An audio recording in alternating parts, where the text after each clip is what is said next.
And then you had the two opponents. You had the one standing for the principles of the right, the other one standing for the principles on the left, and it was a vicious campaign.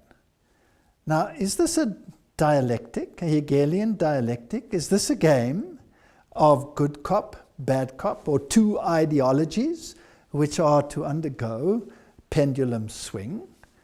Well, let's have a look at some of the facts without judging any of the individuals and see whether we can come up with some form of conclusion. Here we have the famous supper, the so-called charity supper that takes place just before the election, where you have the Archbishop of New York, who always is the head of the Knights of Malta in America, where he has this meal with the candidates that are to be elected for president. And you can see the jovial nature. This is church and state at its best.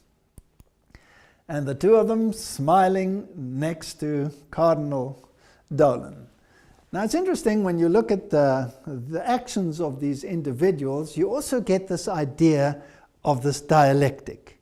I mean, if you take the Cardinal, for example, the papacy will make one statement, a very conservative statement, let's say with regard to whatever, lifestyle choices or contraception.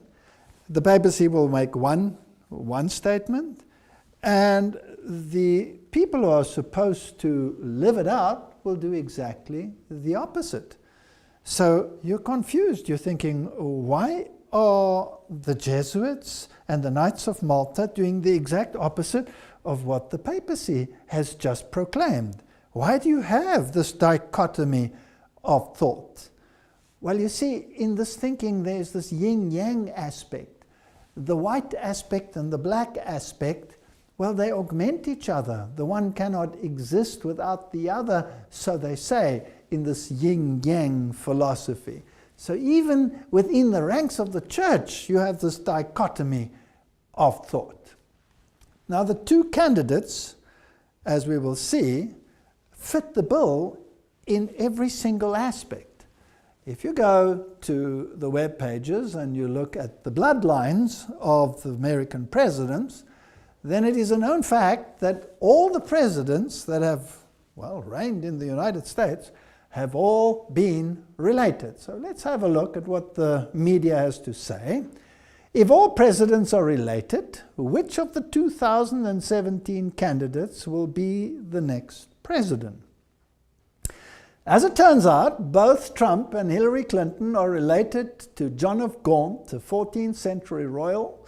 Gaunt was the first Duke of Lancaster, who was the son of King Edward III, according to MyHeritage. Trump is related through his mother, Mary Ann McLeod, back to his 17th grandfather, John Beaufort, while Clinton is related through her father and the Rodham family back to the 17th great-grandmother, Joan Beaufort. The two candidates are 19th cousins, and so they both have the right bloodlines to continue this lineage. Now, that's another story as to why they should all be related, and it's fascinating that the Bible doesn't speak about the presidents of the world, it speaks about the kings of the world. And it really, over the course of history, hasn't mattered which of the candidates has won, because the candidates have always both been in the same bloodlines. Here are the American presidential bloodlines. Here's another page that explains this. Did you know all 44 US presidents have carried European royal bloodlines into office? 34 have been genetic descendants of just one person, Charlemagne, the brutal 8th century king of the Franks.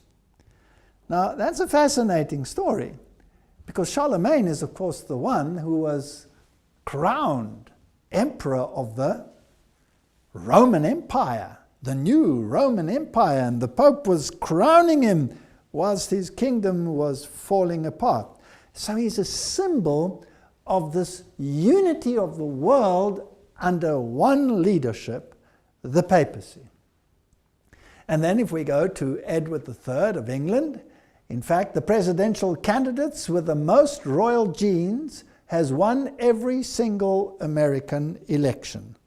Now, it seems as if Trump and Hillary had exactly the same lineage, so it didn't really matter which one of the two won. This information comes from Burke's Peerage, which is the Bible of aristocratic genealogy based in London.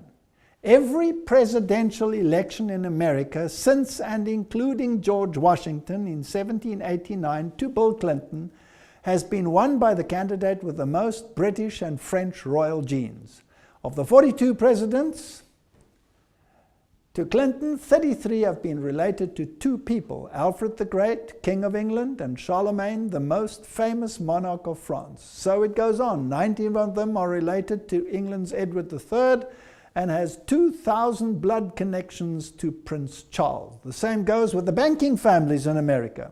George Bush and Barbara Bush are from the same bloodline, the Pierce bloodline, which changed its name from Percy when it crossed the Atlantic.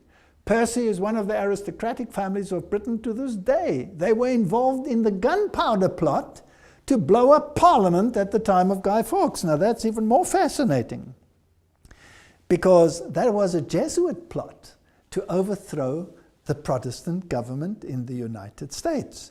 So if all these bloodlines belong to these individuals that overthrew Protestantism, well, that would be an interesting plot for the puppet masters to work on behind the scenes.